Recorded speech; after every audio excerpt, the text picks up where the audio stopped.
Hey friends, hi once again, welcome back to front page India. मेरा नाम है जुनैद और हमेशा की तरह हमारी जो आदत होती है कि आप तक सही, सटीक और सीधी सीधी जानकारी दी जाए, पहुंचाई जाए।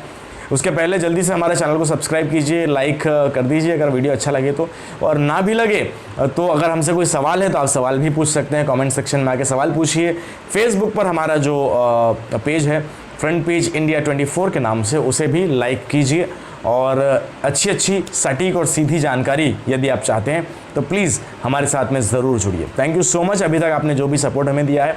फिलहाल एक ब्रेकिंग न्यूज़ से हम शुरू करते हैं।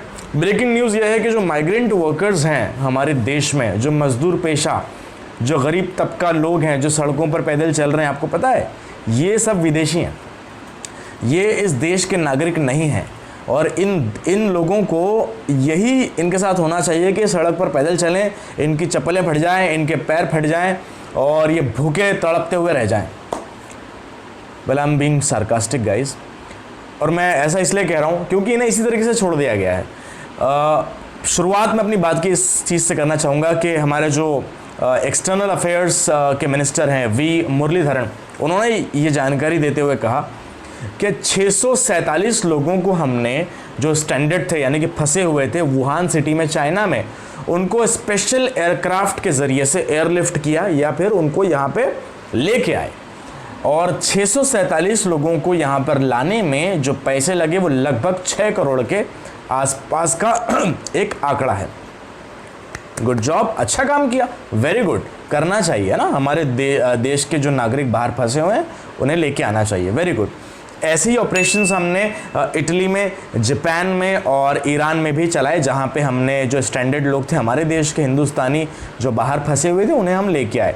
और रिपोर्ट्स, कई रिपोर्ट्स के मुताबिक उनसे शायद पैसा भी नहीं लिया गया है, which is a very good thing. अच्छा, 3 cheers to the government and जो एक्सटर्नल अफेयर्स देखते हैं वी मुरलीधरन एंड कंपनी। लेकिन यार, ये जो माइग्रेंट्स हैं, ये जो वर्कर्स हैं, जो देश के अंदर ही हैं और घर तक नहीं पहुंच पा रहे, इनका क्या ये हिंदुस्तानी सिटीज़न नहीं है? बल्कि मैं तो ये कहूँगा कि ये तो और बड़े दर्जे के सिटीज़न है। क्यों? क्योंकि ये लोग देश छोड़ के बाहर नहीं गए, इन्होंने देश की नौकरियों को ही अपना समझा। देश में रहकर ये वोट भी डालते हैं, देश में रहकर जो भी ये रोज़ी रोटी कमाते हैं वो पैसा इनकी कमाई हुआ, और जो स्पेंड करते हैं ये पैसा लाखों मजदूर, ये देश के अंदर ही सर्कुलेट होता है। तो कहीं ना कहीं देश की इकोनॉमी को हेल्प करते हैं लोग, राइट? जो बाहर देश को छोड़कर दूसरे देश में लोग जा चुके हैं हिंदुस्तानी, मैं उनके अगेंस्ट नहीं हूँ, लेकिन उन्होंने तो इंडिया को इस लायक नहीं समझा कि इंडिया में बेहतर रोजगार हो सकता है, इसलिए वो बाहर चले गए काम करने के लिए, राइट? तो जो लोग, और वो लोग तो फिर हर साल आके वोट भी नहीं डालते होंगे, तो जो लोग आपको यहाँ पे वोट डाल रहा है, जो लोग आपकी इकोनॉमी में ज़्यादा हेल्प कर रहा है, आप उन पे ध्यान नहीं दे रहे हैं। बाहर से आपने, हमारे जो इंडियन भाई है उनको लेके आए, बहुत अच्छा बात है, उनको लेके आना चाहिए, अच्छा काम है। लेकिन जो देश के अंदर लोग पैदल जाने को मजबूर हैं, जो भूखे रहने को मजबूर हैं, उनका क्या?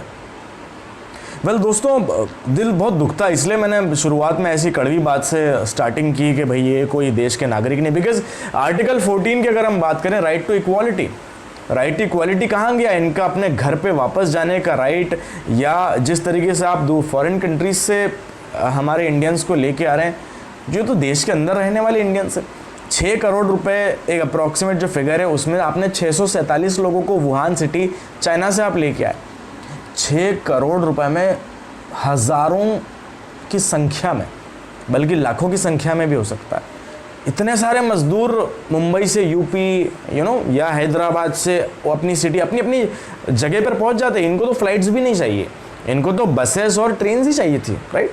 खैर, जब ये मुद्दा थोड़ा सा आगे बढ़ा और इसको रोष आया, तो अलग अलग आवाज़ें उठती चली गई। वैसे लॉकडाउन 1.0 की बात करें, लॉकडाउन 1.0 में भी हुआ क्या था? वो ये हुआ था कि 4 घंटे का टाइम दिया गया था कि लॉकडाउन होने वाला है। जैसे याद होगा आपको, अक्सर 4 घंटे की हिस्ट्री रहती है। नोटबंदी के समय भी ऐसी कुछ हुआ था कि 4 घंटे का समय दिया था और आप हलबली मच गई थी।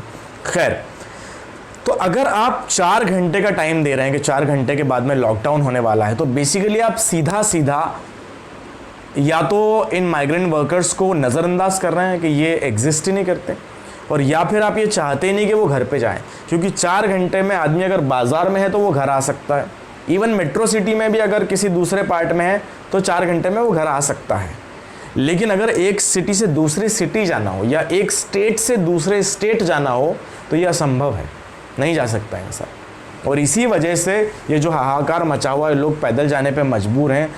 इतनी सारी घटनाएं इन लोगों के साथ में हुई, आपने कई सारी सोशल मीडिया पे भी देखी होगी। प्रेग्नेंट विमेन के साथ में कैसा हादसा हुआ, किसी को रास्ते पे डिलीवरी हो रही है, किसी के पैर फट गए, चप्पल ही नहीं है, कोई भूख से मर जा रहा है।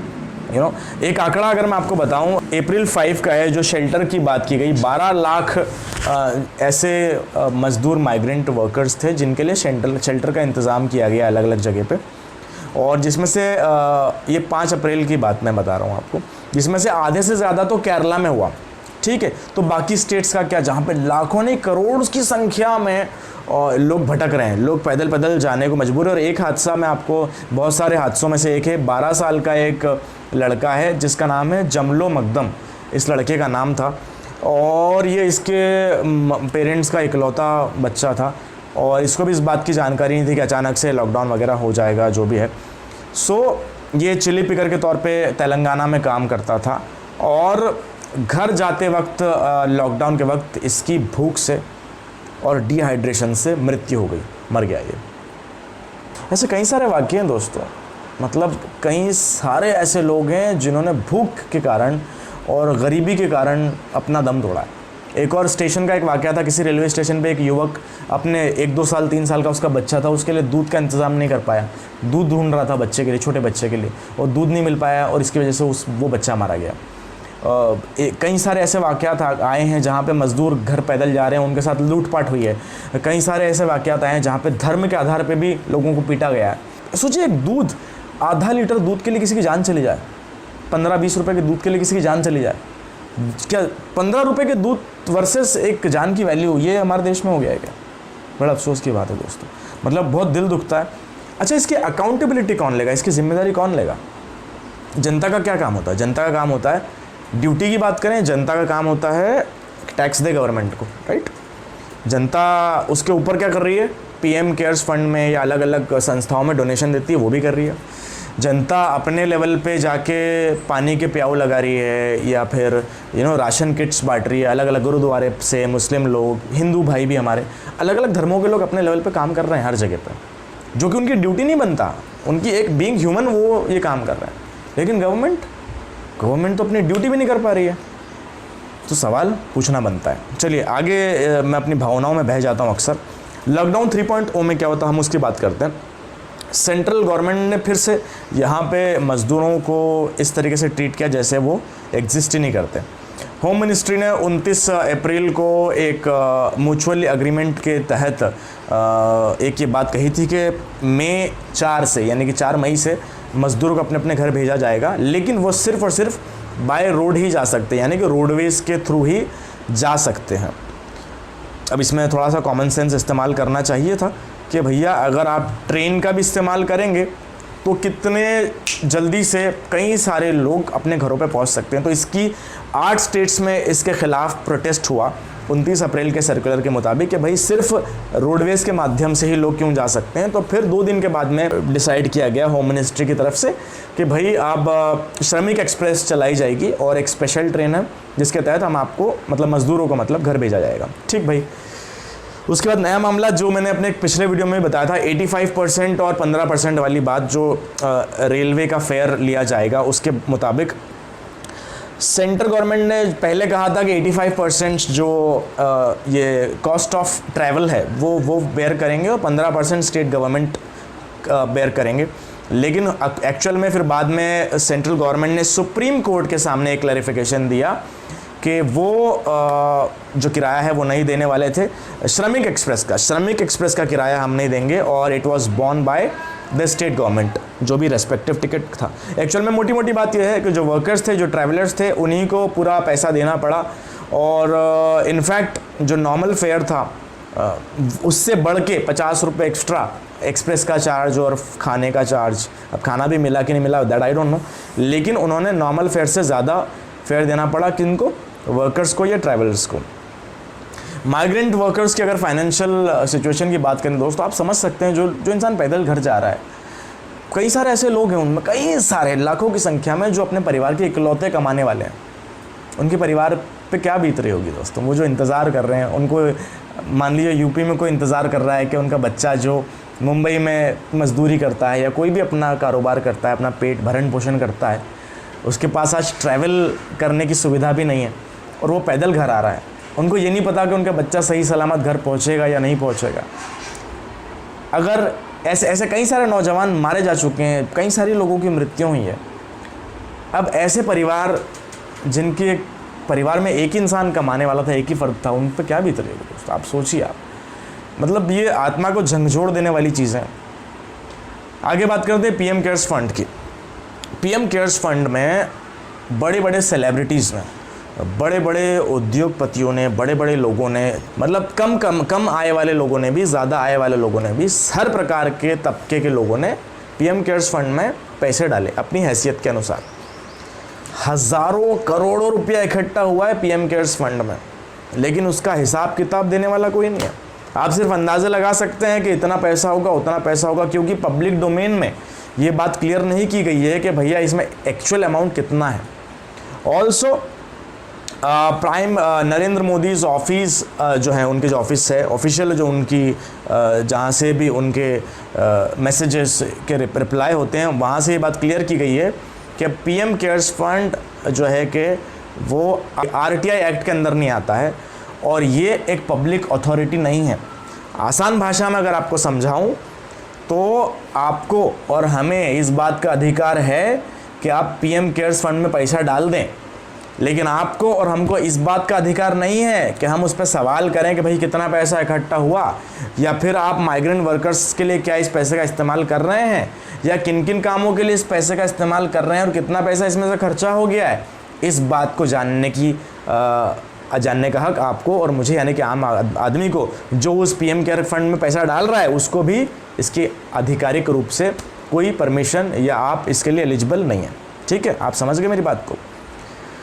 Now talking about bullet train, 5,600 crore allocate किए गए थे पीएम साहब के ड्रीम प्रोजेक्ट के लिए, जो अहमदाबाद से मुंबई के लिए बुलेट ट्रेन चलाना। पहली बात तो अहमदाबाद से मुंबई कोई बहुत बड़ा ऐसा ट्रैवल जर्नी है कि दिल्ली से मुंबई हो गया, बुलेट ट्रेन की ज़रूरत है नहीं वैसे, लेकिन 5,600 करोड़, आई स्ट्रांगली बिलीव ये this is a waste of money, this is waste of money. 5,600 crore रुपए में सोचिए आप, कितने सारी जानें बच सकती थी, कितने सारे लोगों को घर भेजा जा सकता था, कितने सारे लोगों की प्यास बुझाई जा सकती थी और कितने सारे लोगों को राशन बांटा जा सकता था। बुलेट ट्रेन की हमें ज़रूरत है क्या दोस्तों? हमारा जो मौजूदा रेलवे सिस्टम है, क्या वो परफेक्ट है?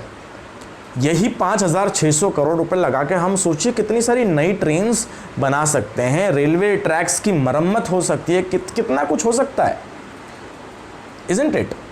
तो I don't think, I strongly believe bullet train is a waste of money, जो कि हमारा ही पैसा है, इसलिए मैं पुरजोर तरीके से बोल सकता हूँ। इंडियन रेलवेज़ कैपेसिटी की लास्ट में हम बात करते हैं भैया, वो ये है कि इंडियन रेलवेज़ की कैपेसिटी पर डे की जो है 2.3 करोड़ पैसेंजर्स की है, यानी कि 2.3 करोड़ लोग आवागमन कर सकते हैं देश भर में, इतनी कैपेसिटी है।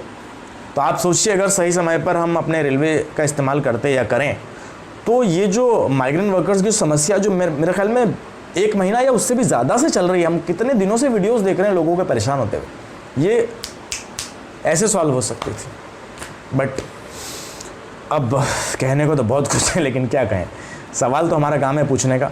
आप भी इस पर अपना दिमाग दौड़ाइए और देखिए कि हम किस गली जा रहे हैं, देश का क्या हो रहा है और कितना सही हो रहा है, कितना गलत हो रहा है, पैसों का इस्तेमाल किस तरीके से किया जा रहा है, माइग्रेंट वर्कर्स के लिए हम और क्या कर सकते हैं, गवर्नमेंट क्या कर सकती है, आम इंसान तो खैर कर ही रहा है। So let's think about it, let's figure it out and let's take right move in future. Thank you so much once again for watching this video और हमारे चैनल को सब्सक्राइब कीजिए, फेसबुक पे हमें लाइक कीजिए। थैंक यू सो मच, जय Hind. I'll come back soon with another video और सही और सटीक जानकारी के लिए मैं नया वीडियो बनाता रहूँगा। Thank you so much.